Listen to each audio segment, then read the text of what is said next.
Hello po mga kababayan, si Dante Maravillas. Hello po mga kababayan, si Dante Maravillas. Pag-usapan natin yung Blue Ribbon Committee report ni Ping Lacson sa flood control investigation. Kasi until today, hindi pa po mai-release yung Blue Ribbon report kasi ang requirement mga kababayan, siyam dapat daw na members ng Blue Ribbon ang dapat pumirma. Kaya lang, sabi ni Ping Lacson, hanggang ngayon 4 pa lang ang pumipirma. Ayan pa lang mga kababayan, yung mga pumirma, ang mga senador. Si Ping Lacson, si Risa Ontiveros, si Bam Aquino, si Kiko Pangilinan. So asa na niya Mr. Maravillas yung iba? Yan na nga po. Ito yung sinasabi natin, I think, nagtatakipan sila. Di ba po? Malinaw. Ito kasi yung partial report na nagdidiin mga kababayan. Kay Chis Escudero, kay Jingo Estrada, saka kay Joel Villanueva. So, ang tanong mga kababayan ng marami, bakit ayaw ilabas yung partial report? So, yun ang seryosong tanong mga kababayan sa buong bansa. Umiikot ngayon sa buong bansa. Kasi po, malinaw naman po yung mga ebidensya na lumabas sa investigasyon ng Senado sa flood control scandal. So, ang tanong ngayon, bakit mahirap? Hirap na hirap mga kababayan na makakuha ng pirma ang ulat ng Senate Blue Ribbon Committee. At kung ang ulat mga kababayan, produkto siya ng mahabang investigasyon. So bakit maraming senador ang nag-aalangan na opisyal itong mailabas? So mas lalo mga kababayan nagiging mabigat ang tanong dahil ang pangalan na dumalabas ay hindi mga maliliit na pangalan sa politika. Si dating Senate President Chis Escudero, si Jingo Estrada, saka si Joel Villanueva. Kaya po, ang natural na tanong ng taong bayan, may pagtatakip ba na nagaganap sa loob mismo ng Senado? Tingin ninyo mga kababayan. At kung wala, bakit tila mga kababayan walang gustong pumirma? So yon ang malaking tanong. So ayon mga kababayan kay Senate President Pro Tempore Ping Lacson na siyang chairman ng Senate Blue Ribbon Committee, kailangan niya ng siyam na pirma mula sa mga miyembros ng Senate Blue Ribbon Committee para daw opisyal na may akyat ang draft report sa Senado, sa plenaryo sa Senado. Pero ngayon, sa kasalukuyan mga kababayan, 4 pa lang ang pumipirma. Yun na nga po, si Bam Aquino. Siyempre si Ping Lacson, siya yung chairman. Si Risa Hontiveros, saka si Kiko Pangilinan na palang mga kababayan. So ibig sabihin, kulang pa ng 5 pirma para lang po maging opisyal yung ulat. Sa madaling salita mga kababayan, may investigasyon, may draft report, may rekomendasyon dapat. Kaya lang walang sapat mga kababayan na political will ang ilan sa mga senador. May mga senador din na bumawi ng kanilang pirma. Matapos na mag-leak yung unang version ng draft report po noong Pebrero.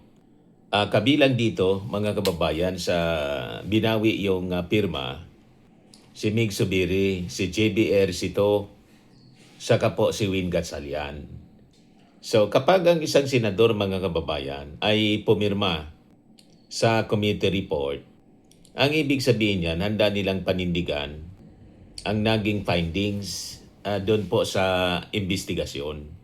Ngunit nang biglang lumabas ang laman ng draft report, tila biglang nagbago yung posisyon ng ilan. So kaya ang tanong ngayon mga kababayan, ano ba yung nagbago? Yung ebidensya ba o yung political pressure? Anong tingin ninyo mga kababayan? Ayon mismo mga kababayan kay Ping Lacson, may mga senador daw na nag-alangan na pumirma dahil po ang ulat ay direktang nagsasangkot sa kapwa nila senador o mambabatas. So ito po ang pinakamahirap na bahagi sa isang legislative investigation. Kapag ang investigasyon po ay tumuturo lang doon sa mga pribadong kontratista, mas madali itong ituloy. Pero kapag ang investigasyon tumuturo sa kapwa nila senador, nagiging political minefield po ang buong proseso.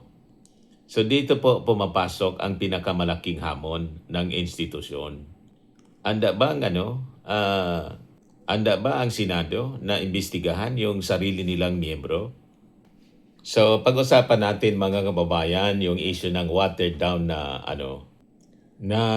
rekomendasyon. Sa unang bersyon mga kababayan ng draft report na nag-leak sa publiko, malinaw po doon yung rekomendasyon. Criminal charges, particular na yung plunder, saka graft. Pero sa mas bagong bersyon ng draft, sa bersyon ng ulat, binago po yung lingwahe. Sa halip po na direktang magsasampa ng kaso, ang naging rekomendasyon na po, isa-ilalim muna daw sa preliminary investigation. Nag-imbestiga na nga sila eh. Biglang lumambot mga kababayan. Isa-ilalim muna daw sa preliminary investigation ng DOJ at saka ombudsman. Ni duplication na lang po mga kababayan. So sa legal na pananaw mga kababayan, may dalawang paraan para basahin po ito. Una, aari po itong makita na paggalang sa due process. Kasi po, yung DOJ naman po talaga at saka yung ombudsman ang may mandato na magsampa ng kaso.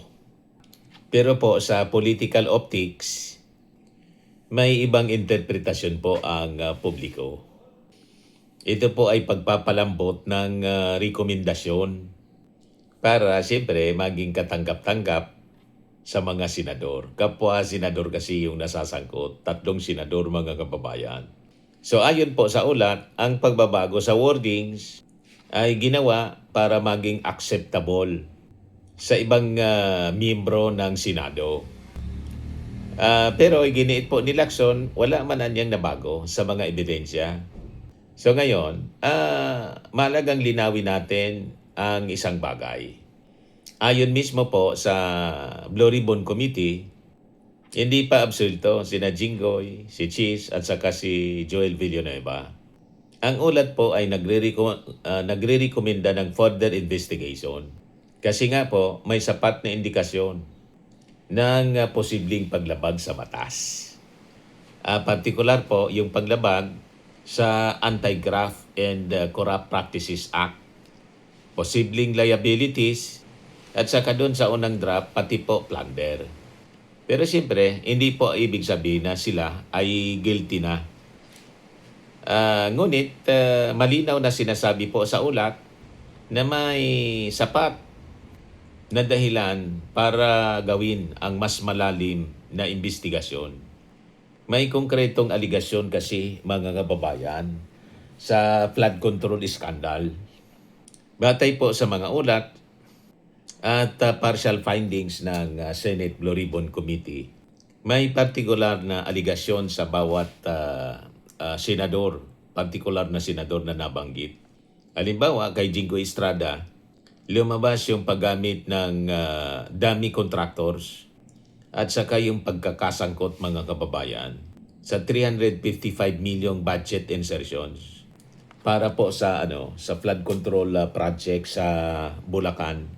Ngayon si Joel Villanueva naman po, iniugnay siya sa 600 million pesos na unprogrammed funds sa 2023 budget sa mga proyektong pinagdududahan na mga may anomalya.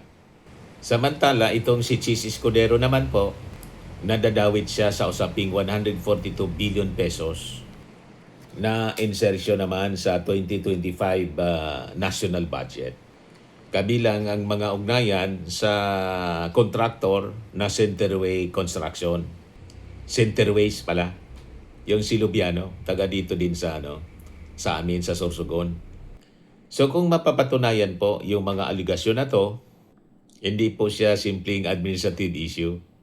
Isa po siyang sistematikong manipulasyon ng pondo ng bayan.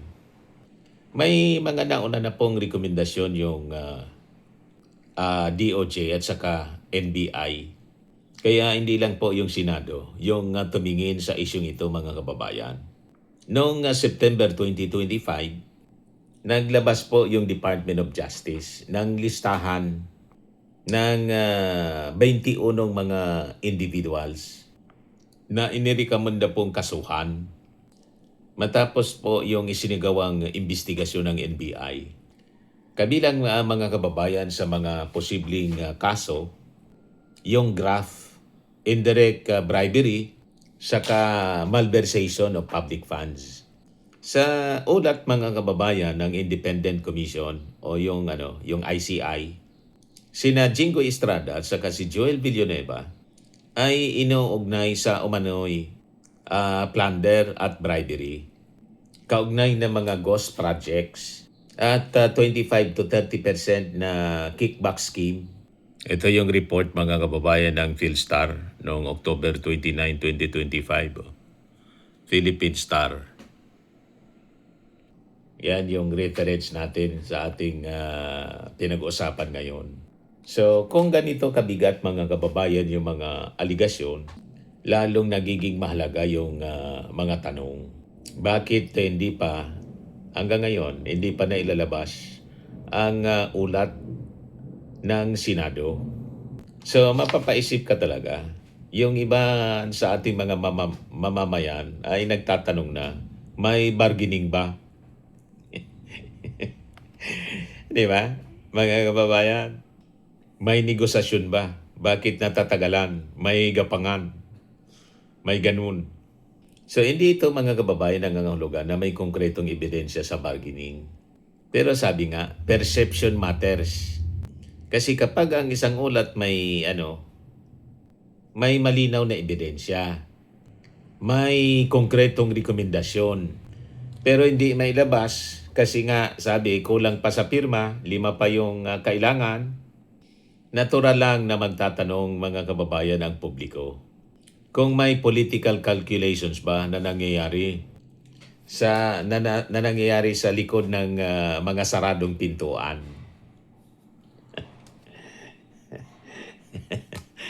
Di ba? Valid po yung tanong, mga kababayan. So sa simpleng paliwanag, kapag ang isang ulat ay maaring makasira sa reputasyon ng ilang makapangyarihang mga senador, may posibilidad na mag-isip, may mga nag-iisip kung ano yung magiging epekto nito sa mga alliances, voting blocks, at saka sa future legislation. Ang tawag dito, mga kababayan, sa politika ay institutional self-preservation. Pero po, ang problema, kapag ang self-preservation ng institusyon nagiging hadlang na siya sa transparency, ang tiwala, mga kababayan, ng publiko ang unang nasisira. Tama? So ngayon, mga kababayan, bakit mahalaga na mailabas yung ulat? Hindi po siya usapin ng pag-atake sa sinumang senador. Ito po ay usapin ng due process at saka institutional accountability. Napakahalaga, mga kababayan. Kung may ebidensya sana, dapat itong ilabas. Kung walang ebidensya, dapat itong linawin. Pero ang pagpigil sa ulat, mga kababayan, na may labas, nagdudulot lamang ng mas maraming tanong. Sa demokrasya kasi, ang pinakamalakas na depensa, mga kababayan, ng isang opisyal ay hindi yung katahimikan. Ito po yung transparency.